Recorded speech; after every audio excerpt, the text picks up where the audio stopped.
Hello, everyone. Tom from Certified. We're going to take just a couple minutes, let everyone join the room.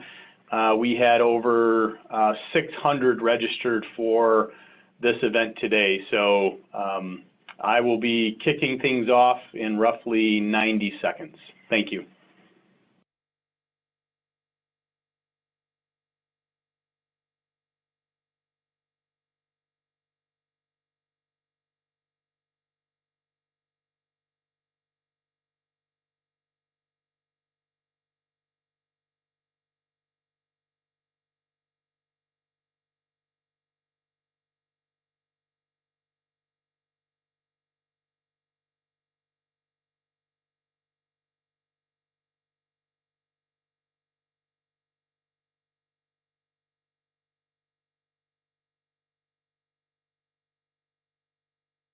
Good morning, everyone. I'm Tom with Certified. I just want to give everyone a proper chance to register. We had over 600 registered for today, and we're just letting them come into the room right now. So I'm going to give it another 90 seconds or so, and then we'll get started. Lots of great content to cover today. So be right back.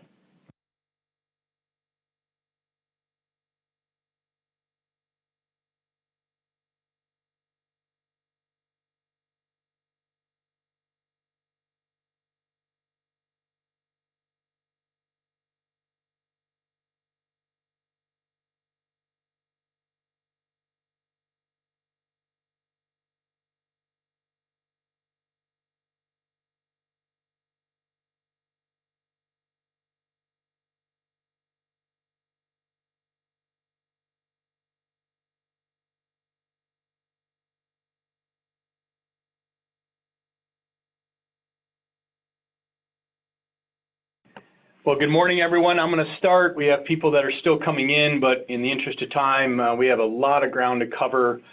I want to jump right in. Today, I really felt compelled, just from the experience that I personally have had over the last couple weeks, to take a fresh pass on wire fraud and the impact that it's having on the industry.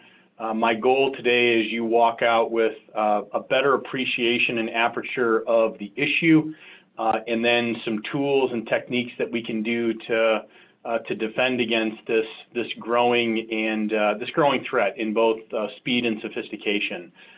So roughly 2,000 real estate transactions are taking place per hour. We're moving now with refinances almost $500 million an hour.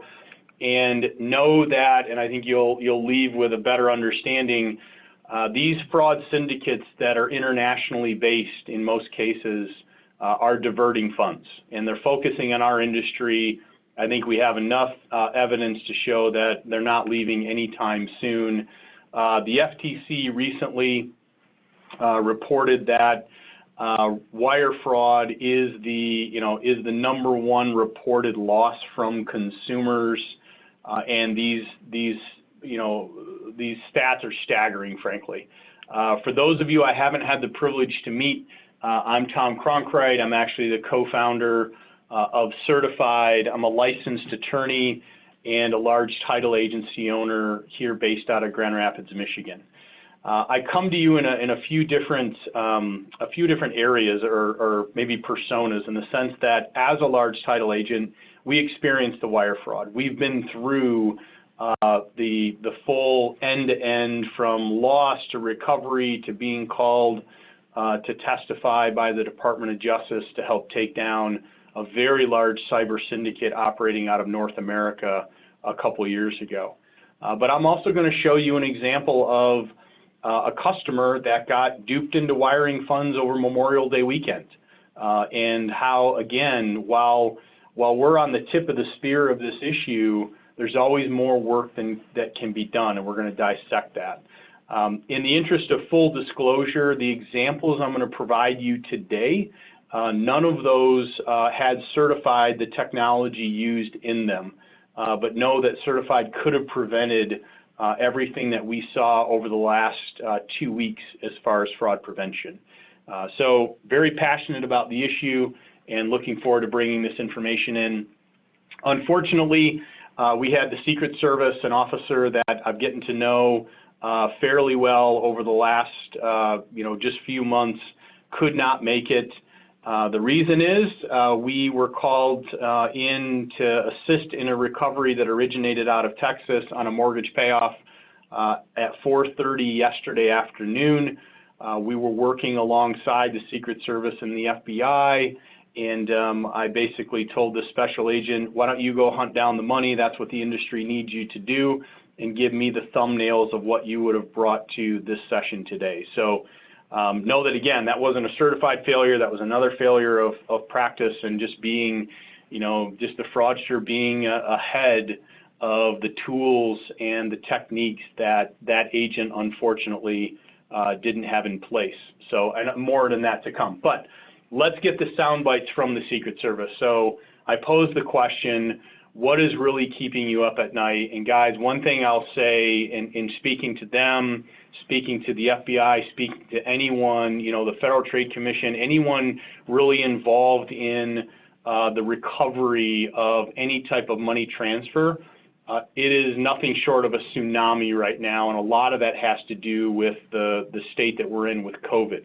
The top four things I should say, no question, unemployment fraud with that additional $600 kicker each week. I don't know how they're ever going to get their hand around it, as he underscores, massive, massive fraud in that area.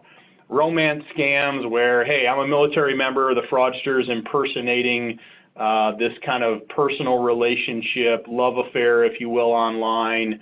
All of a sudden, the request for money comes out, and they never end up meeting. Once the transfer takes place, that relationship, that fake relationship that's been curated, ends abruptly, and somebody loses money. Ransomware. So again, ransomware is where they will provide you with a link or an attachment or somehow get you to interact so that a computer code is infiltrating your email accounts or somehow your network. They lock you out of maybe your title production software. They lock you out of your accounting or treasury software, and then you have to pay a fee, a ransom, to get a code to unlock that. That's still a prevalent scam and becoming more prevalent in our industry. But BEC really is the breakaway.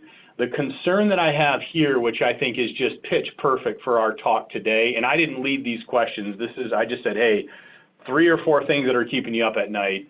And he said, look at this statement. For what I've seen, it's the email attacks from smaller players in mortgage finance, small companies. This is literally an email that came from them at 8 o'clock this morning. Those that either don't have a lot or any IT support in anything that has connective tissue to the housing market is at risk. And they're just seeing this rinse-repeat cycle. So that was the update from our friends at the Secret Service, and I will give props to them for that feedback, I think very timely. Here's what I want to cover today. Size and scope of the problem, all fresh stats. We're going to dive deeper than I have ever dove into 2 wire frauds. We are going to absolutely unpack from a technological basis, because the one, well, we've been in 3 recoveries now, and I got Brent, my IT manager, in here in about 10 days, and they're just simply mind-blowing, and it's a real concern. And then we're going to talk about how to recover and the chances of recovery now that people are working from home, and some of our friends at the federal level are just simply overwhelmed. And then I'll spend a few minutes on certified. So, size and scope of the problem. I want to start with a polling question. So we're going to have 3 polling questions. This is something that we're going to introduce into all of our monthly webinars going forward. We really want to drive interaction. So I'm going to have Katie or Brent pivot to poll question number 1. How do frauds start? So if you could just quickly click on the answer. In your opinion, there's no right or wrong answer. I just want to get just a feeling of how you think these things begin. They call someone, and then all of a sudden they get scammed over the phone. There's a phishing email. There's a hack into a database, or there's ultimately an impersonation that takes place. So I'll give us a few more seconds here. Again, while you're answering this, I want to thank everyone for the overwhelming support of the posts that we put on LinkedIn around the wire fraud recovery of Memorial Day, and the fact that over 600 were registered for today's session. And I only say that because that deserves some applause, that we're still focusing on this for our customers and our businesses.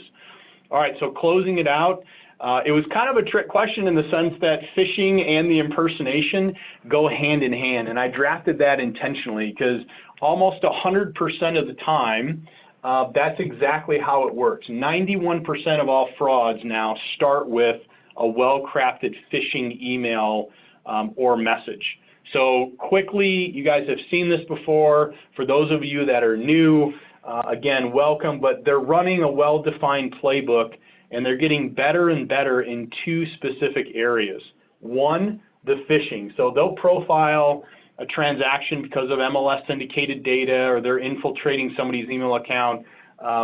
They phish somebody to gain account access. Once they gain account access, they'll sit there and they'll kind of like sit below the waterline. They're reading emails, they're reading communications, and then they impersonate somebody, typically on the other end of a transaction, to get someone else to transfer funds.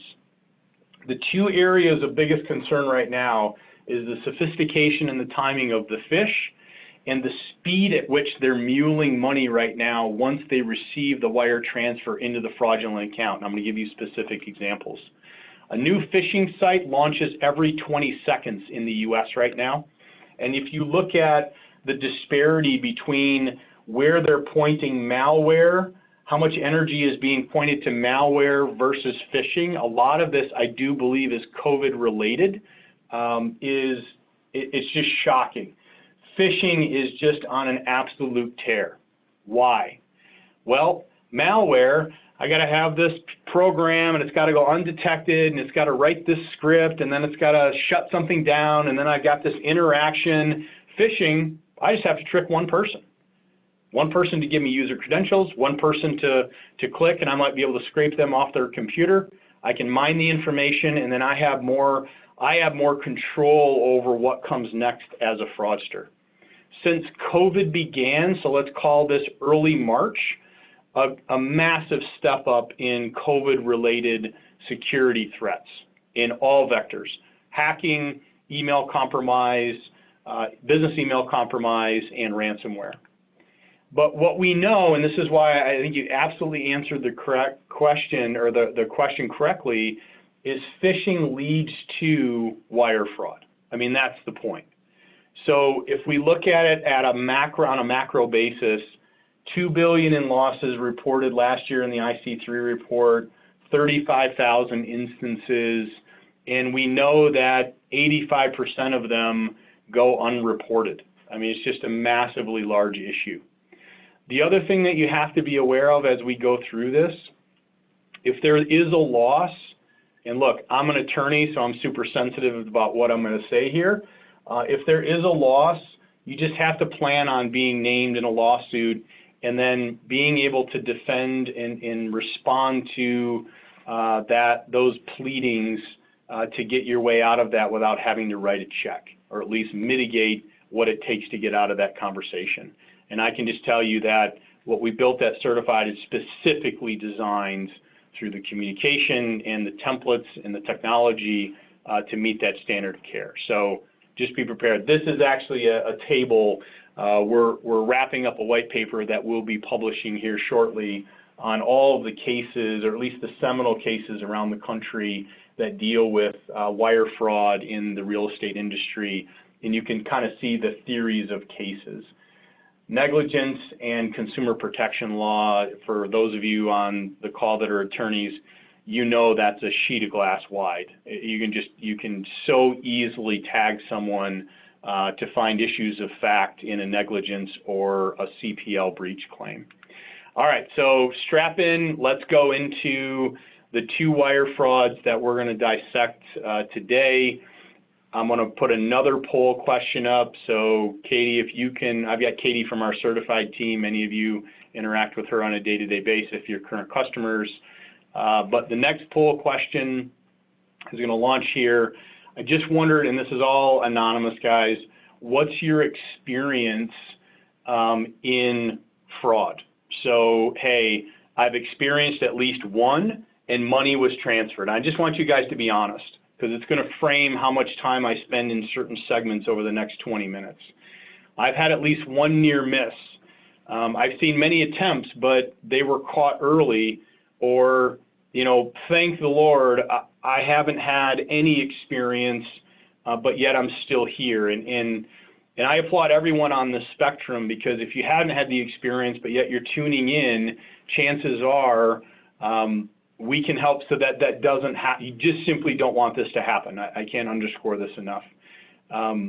But roughly half of you on, this is interesting, haven't had the experience, but the others, it's almost evenly dispersed, that on the spectrum, you know, 2 out of 10 on the call have had it, 4 out of 10 a near miss or a direct hit. So that's super interesting. Thank you. All right, fraud one. Fraud one was a commercial transaction. I'm co-owner of Sun Title along with my partner Lawrence Stutler, who's also an attorney, and we were helping coordinate a commercial transaction on the southwest side of Grand Rapids here. And we were getting near closing leading up to Memorial Day weekend, just a few weeks ago. And know a couple things about this. I really want to make sure you guys understand as I go into dissecting this fraud.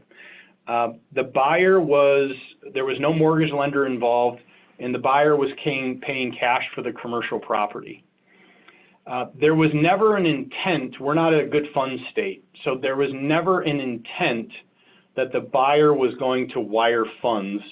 So CertifID, which we use at Sun Title, was never used, right? So I want to create the proper framework of how this happened. So basically, we're coordinating with a commercial real estate broker, our commercial team. We're getting close to final numbers and closing, and the commercial broker was going to ultimately sit down with them, go over the numbers, and then they were going to go get a cashier's check, bring that to closing. You know, this happens every day, right? A lot of times a day.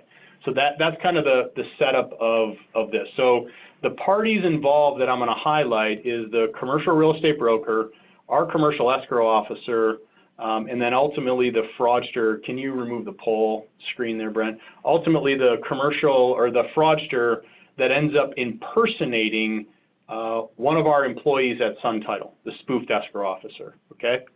But again, I want to dive deep into the weeds.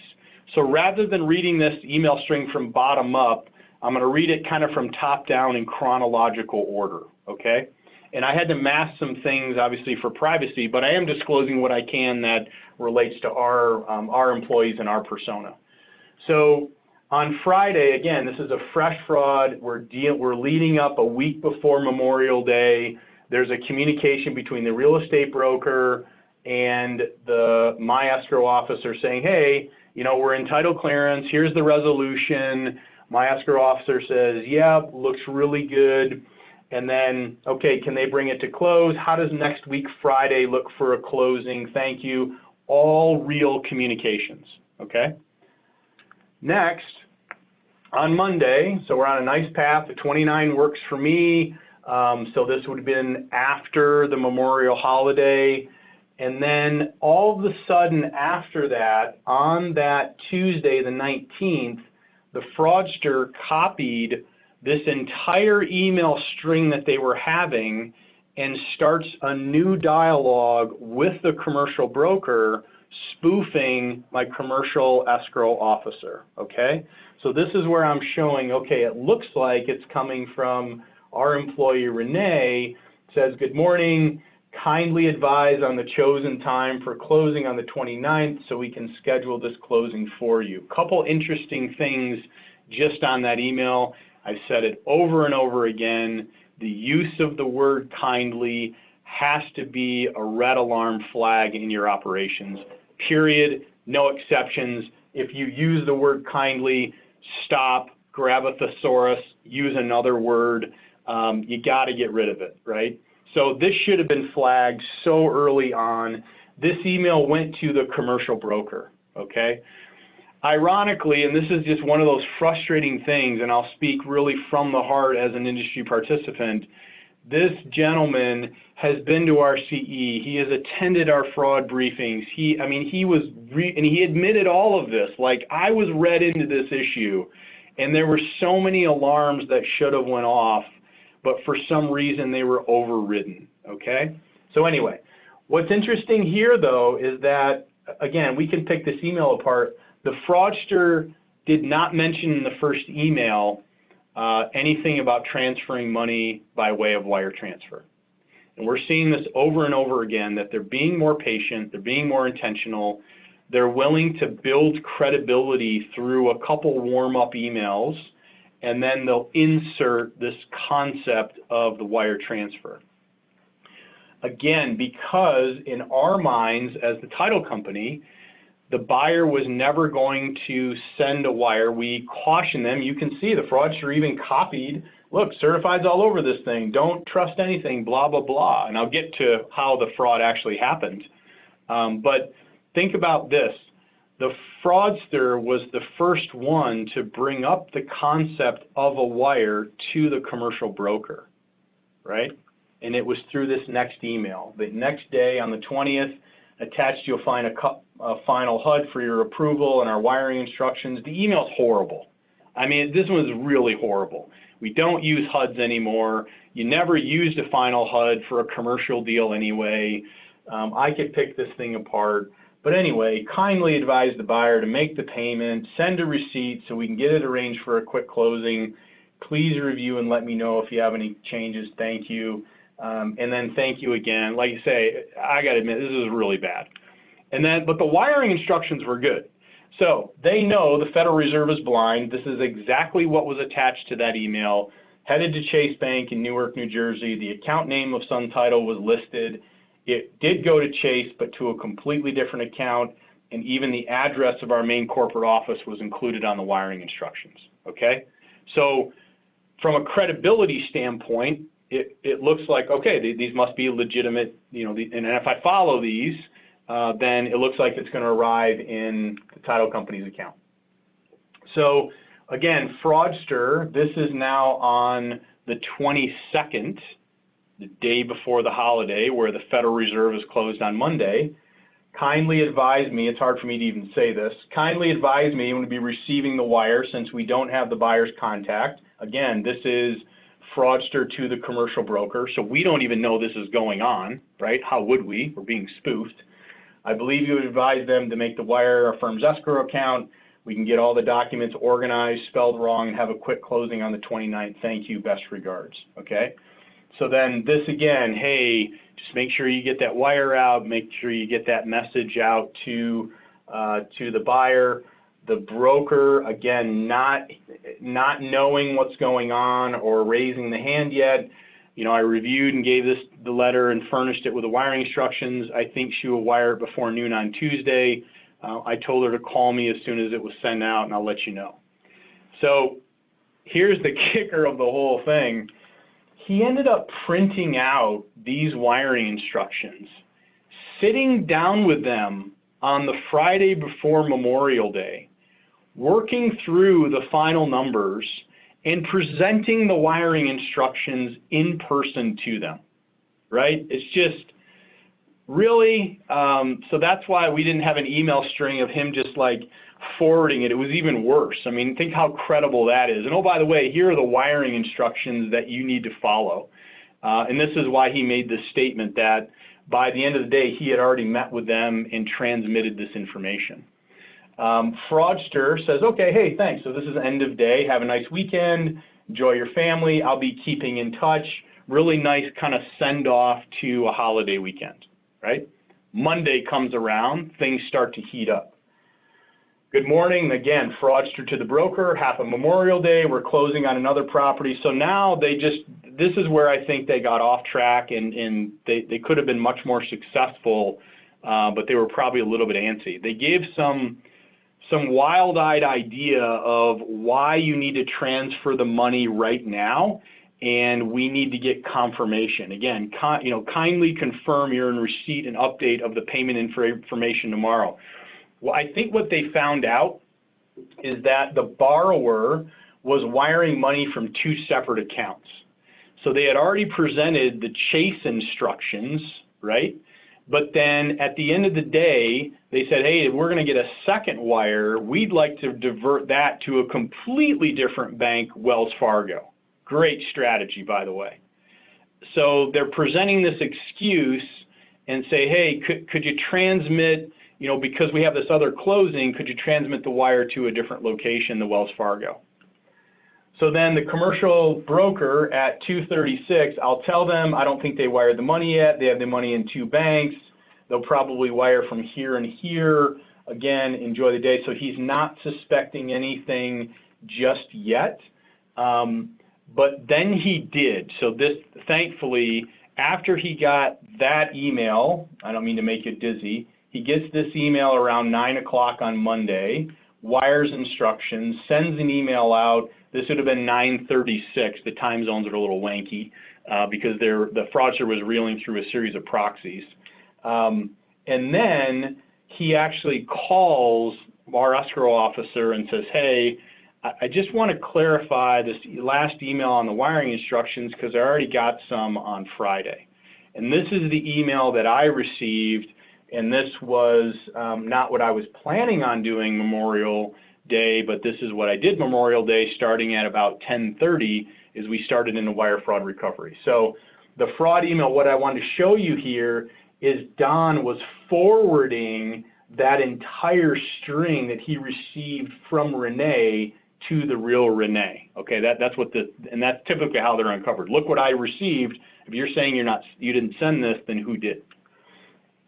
The fraudster, not knowing this, still communicates. So at 10 o'clock, thanks for the update. So he's responding to the commercial broker's email from 9:30, and then the result was there was $54,000 wired on Friday that landed in a fraudulent account.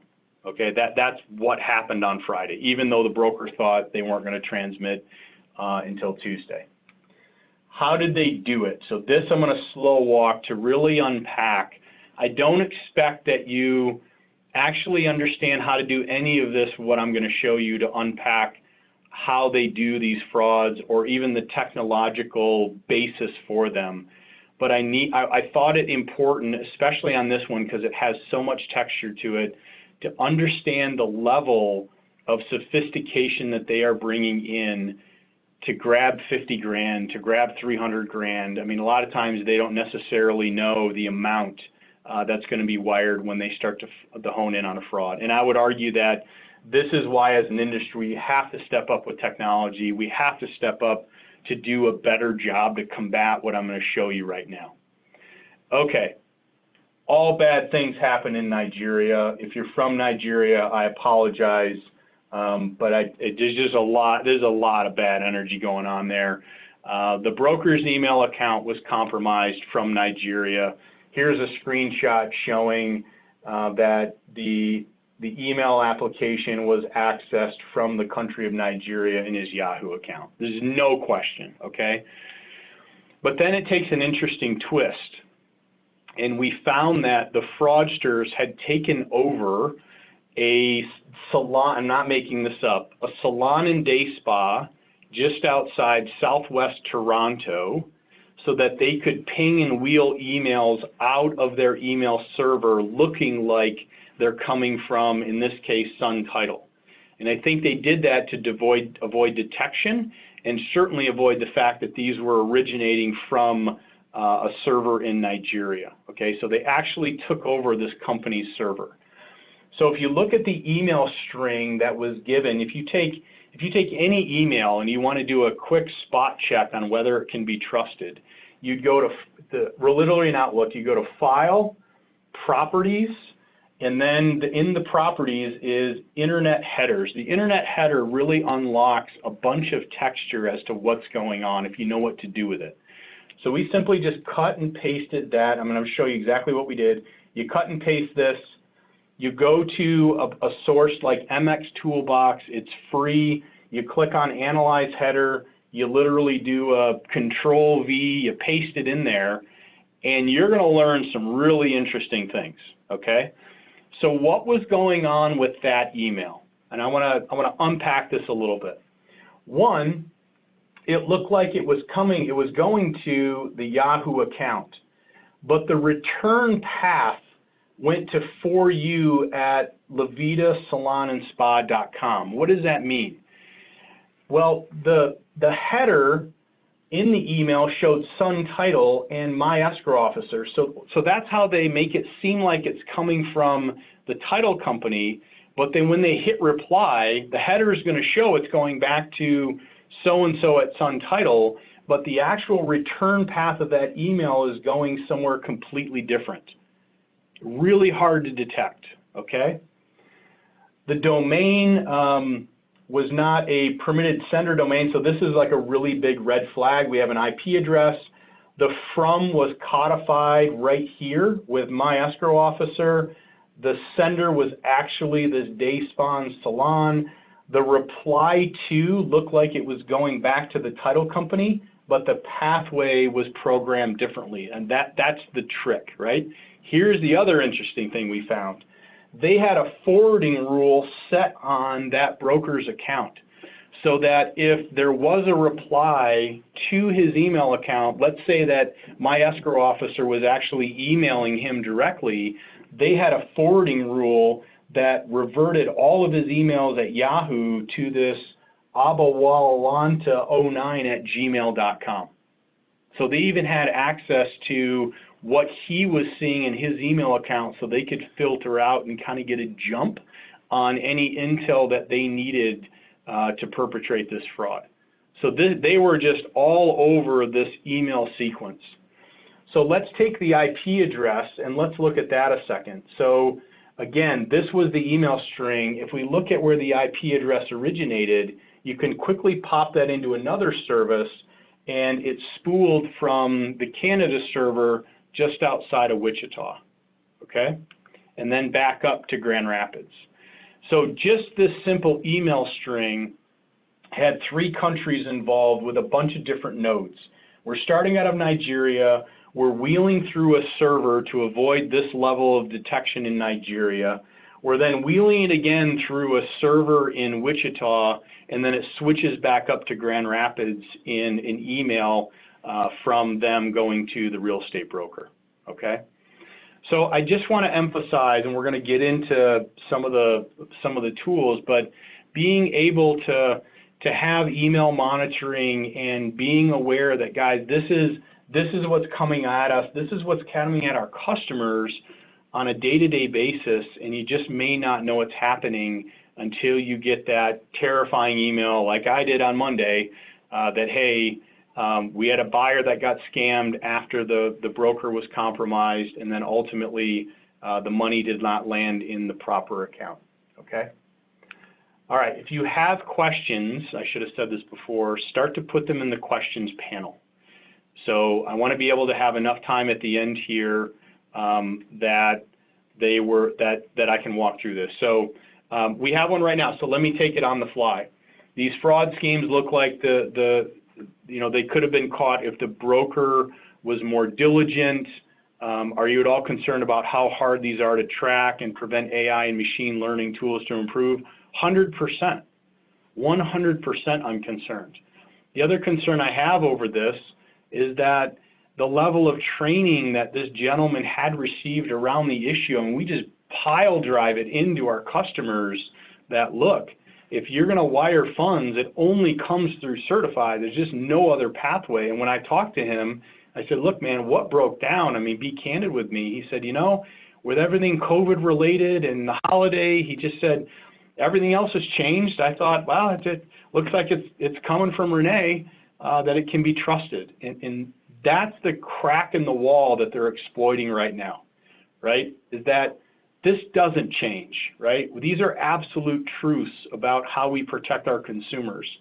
And yes, I am concerned about AI and machine learning and the level of just social listening that they're able to impersonate us and do this on a more timely basis. So, all right.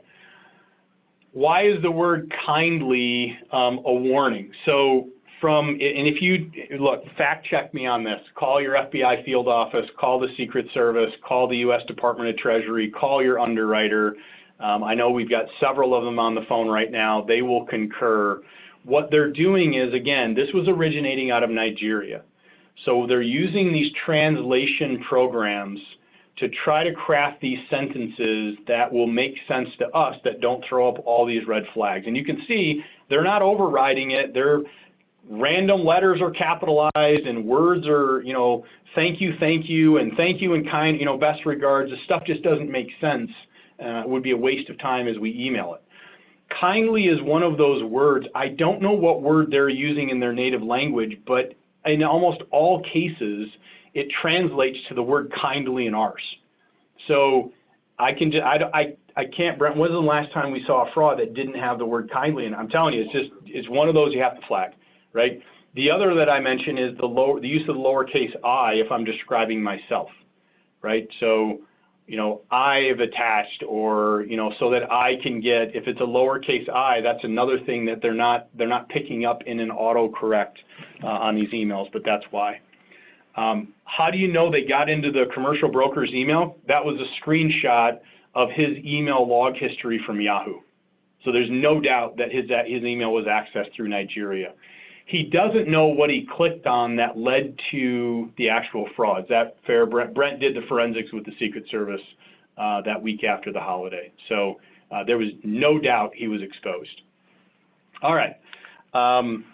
Fraud 2, mortgage payoff fraud. This is technically a mortgage payoff fraud, but it was a private lender. So you could use this one similar to like a seller disbursement wire fraud because it was dealing with an individual. Not that that made it any less sinister or complicated, but private money lenders, I think we have better access to confirm information, certainly through the certified platform. This thing would have been sniffed out in about 3 milliseconds. But know that the private lender, again, another commercial transaction, this one originating in a state to the south. We have an escrow officer, and then we have a private lender that appears to have been compromised, and again, spoofing the escrow officer into a payoff transfer. I don't have a lot of details on this one because we weren't involved.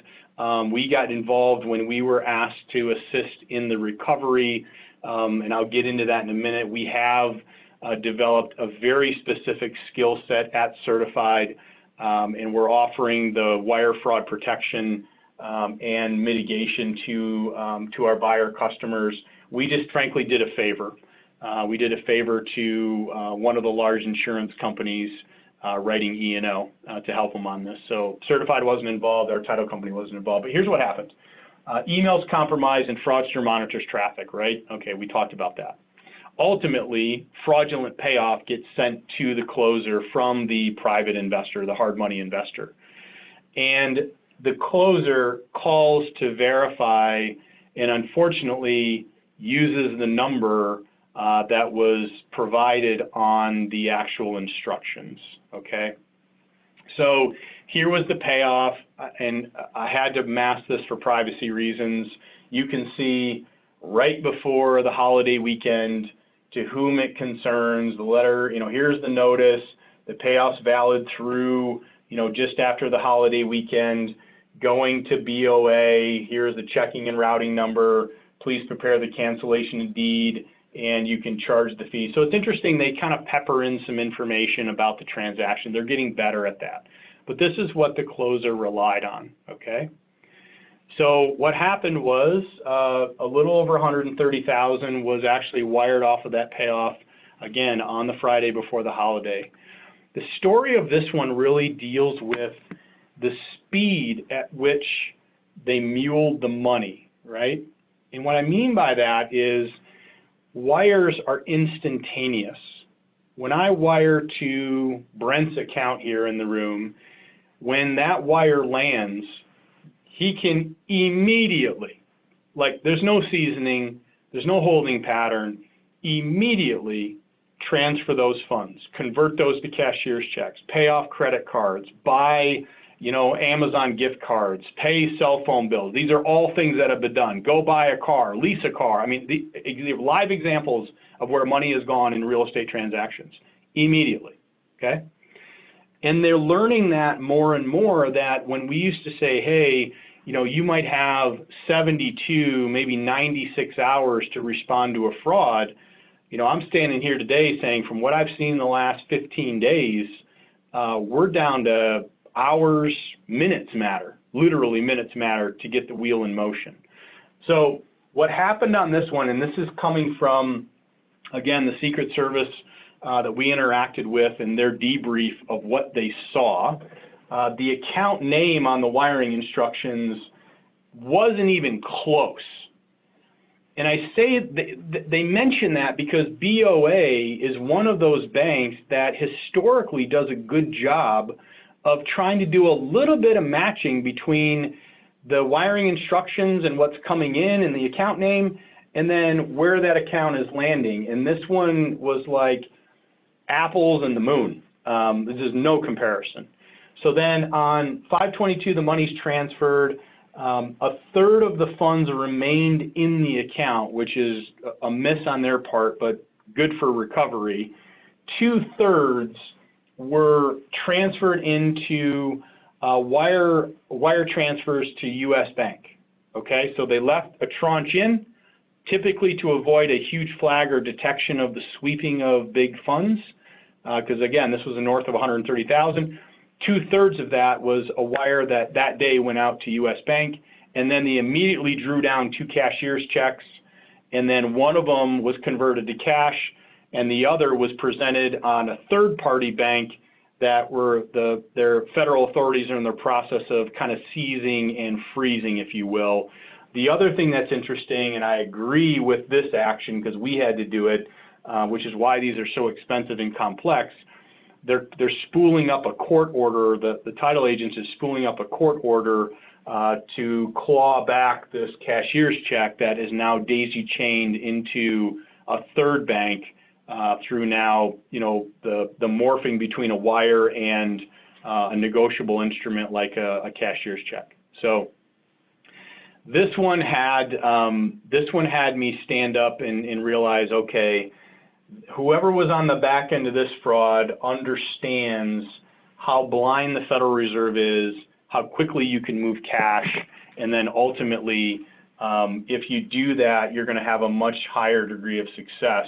So really, they went hot the 26th moving money when they could, right, the Tuesday when the Federal Reserve opened, and by the 28th, this stuff was everywhere.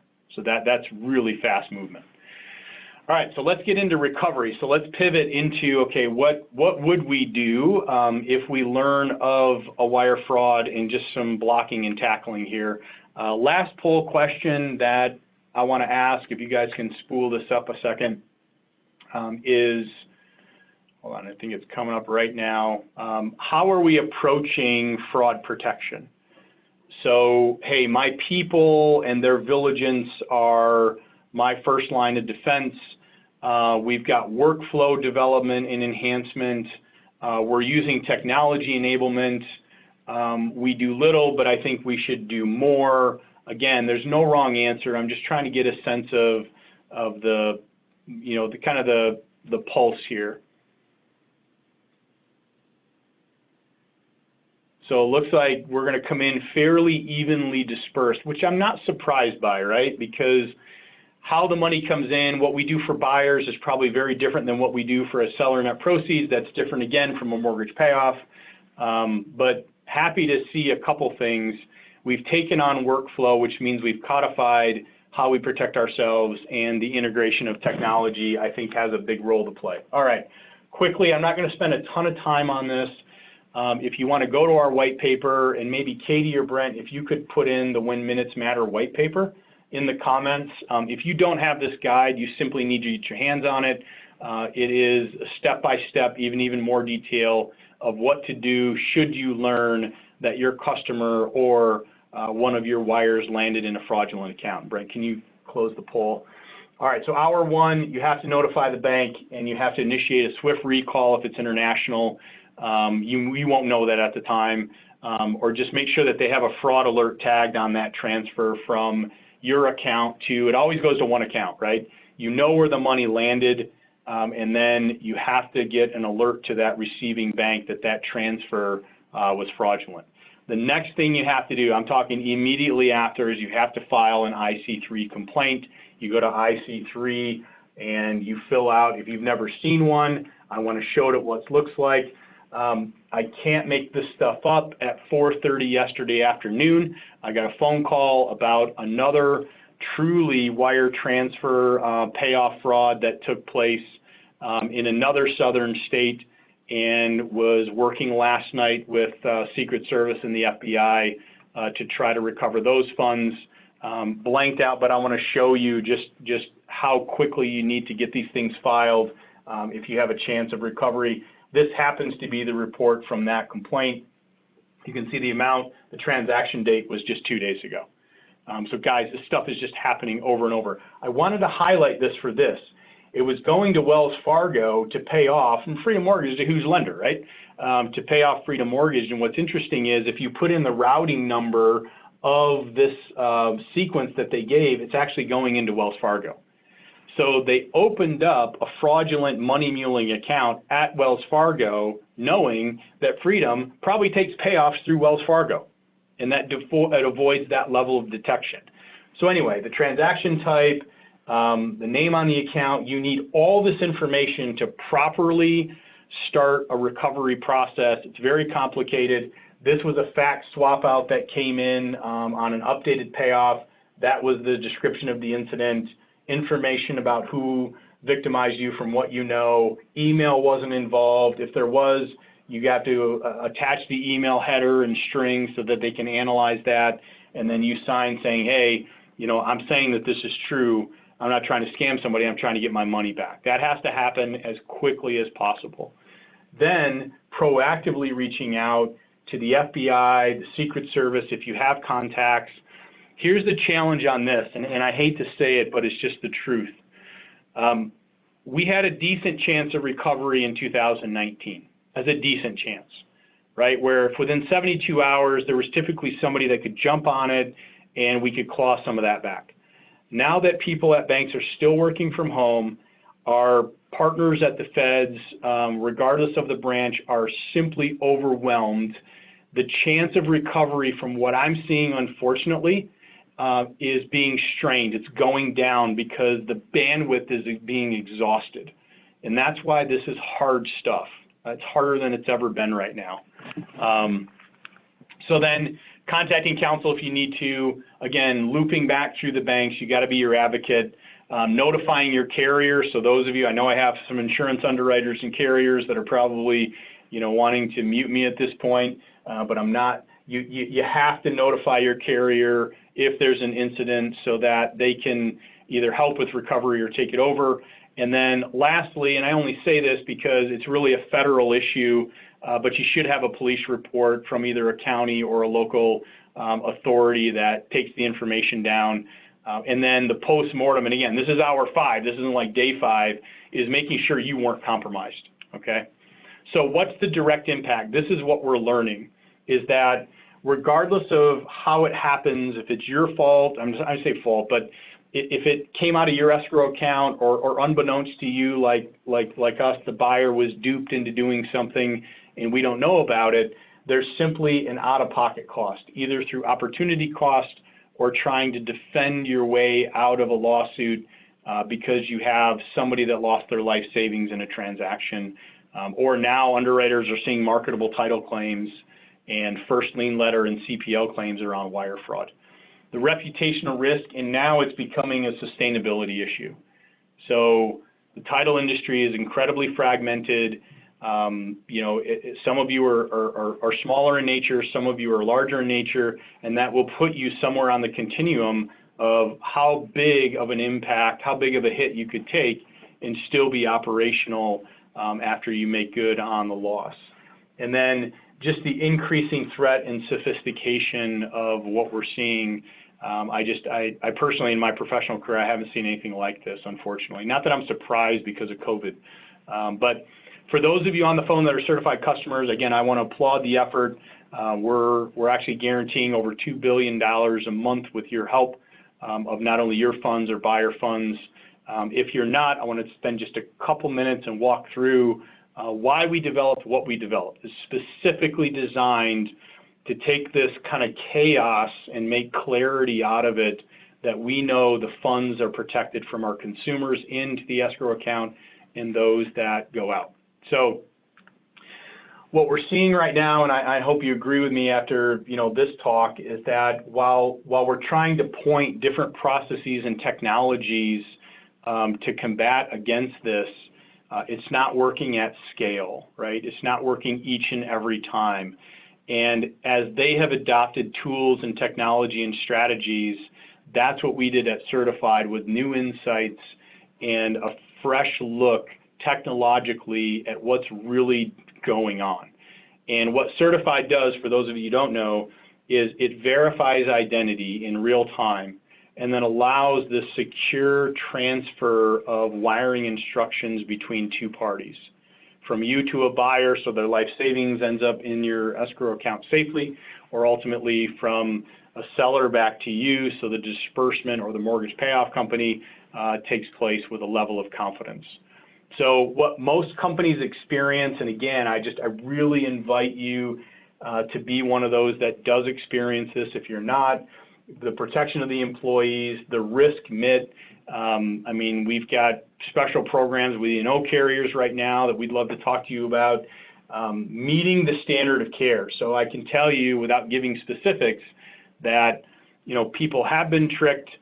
Certified was used, and they pivot off of that conversation from counsel coming in wanting to, to extract a pound of flesh through payment. And they said, no, this really was a failure at the consumer level.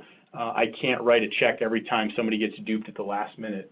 And then we do provide $1 million guarantee on all transactions.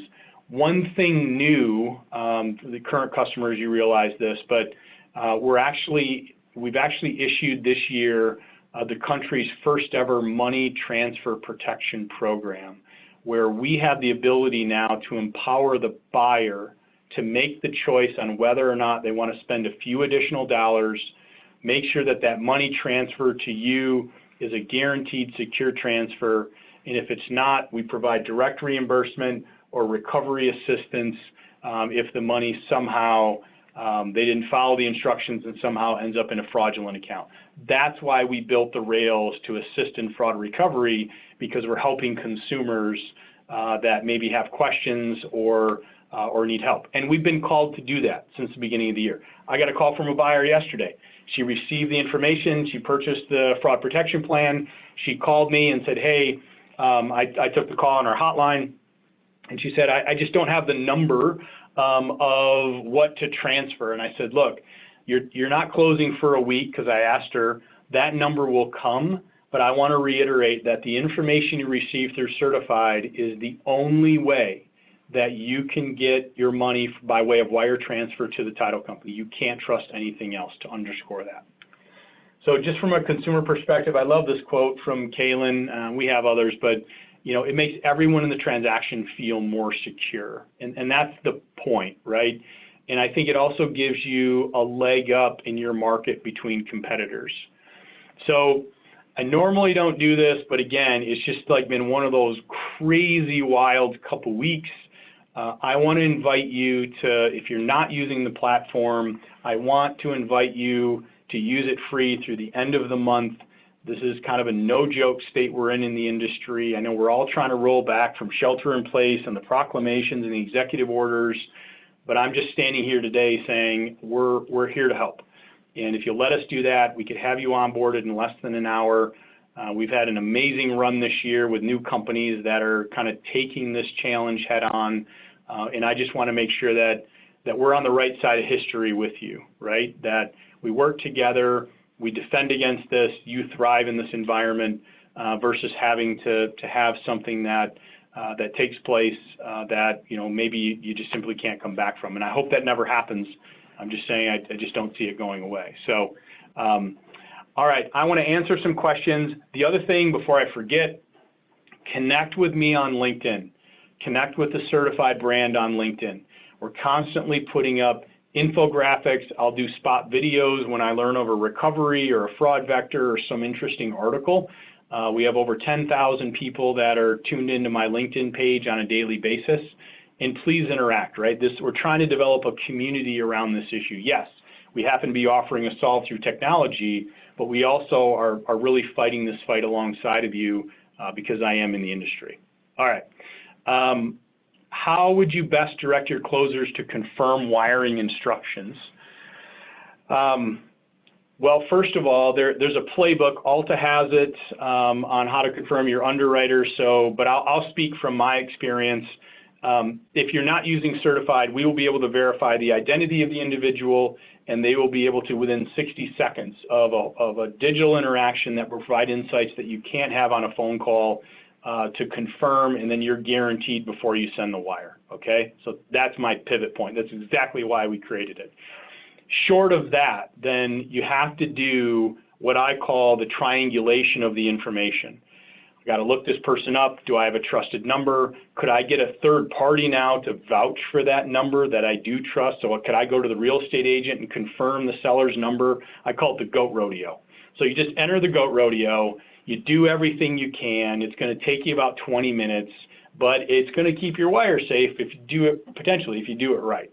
And that's assuming that somebody hasn't been fully compromised with, phone numbers and all this stuff being redirected. But we can help consolidate that to a 60-second experience. But again, you have to be your own kind of Columbo as you approach this, in the sense that you have to be absolutely skeptical of everything you're receiving now through email or even through fax. And I know it's really challenging, but I'm speaking to myself as I say that. What are best practices for confirming mortgage payoffs?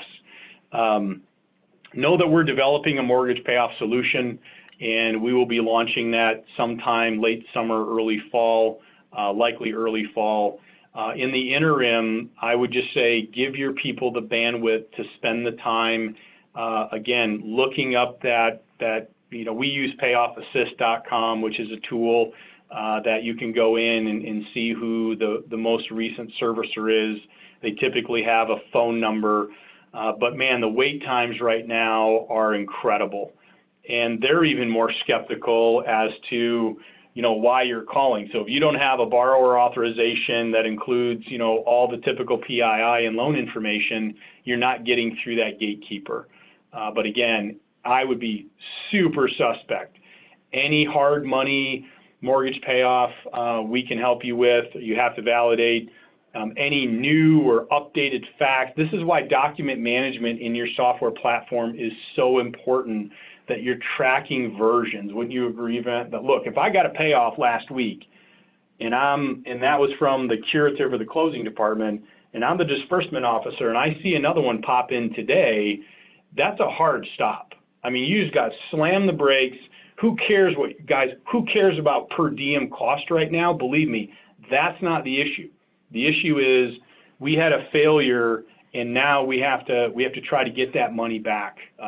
Much more challenging. Was encrypted email used in the email exchanges with the commercial broker?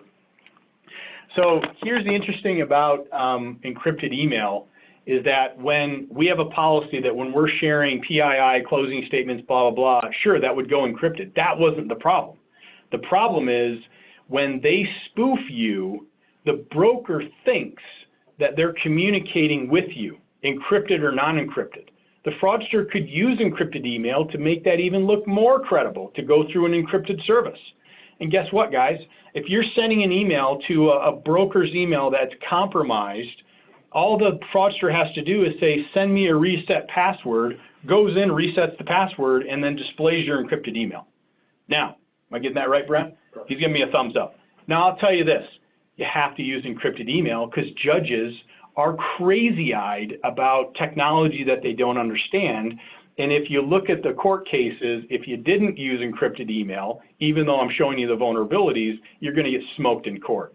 So use encrypted email, but understand the vulnerabilities with spoofing and with totally compromised accounts, right? All right, did the fraudster open an account in the name of Sun Title? No, they didn't. We were not compromised. We do full forensic scans every time we have an issue.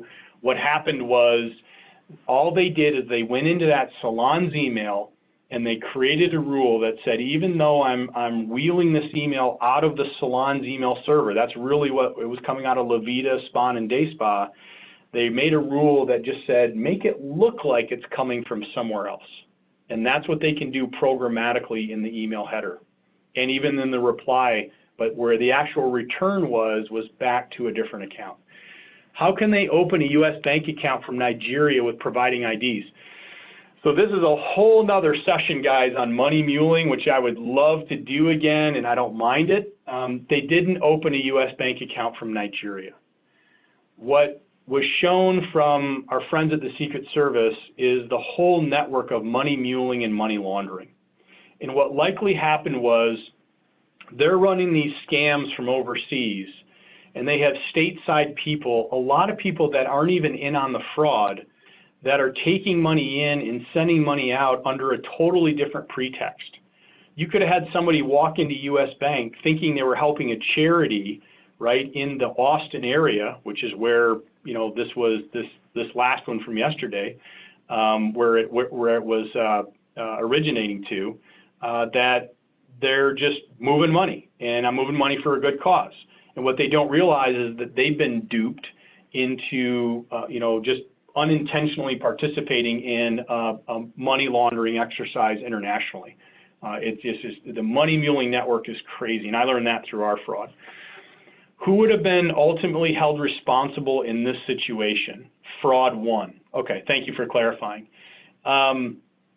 That, I would say there's just the broker would have been, I think, just completely smoked in this thing.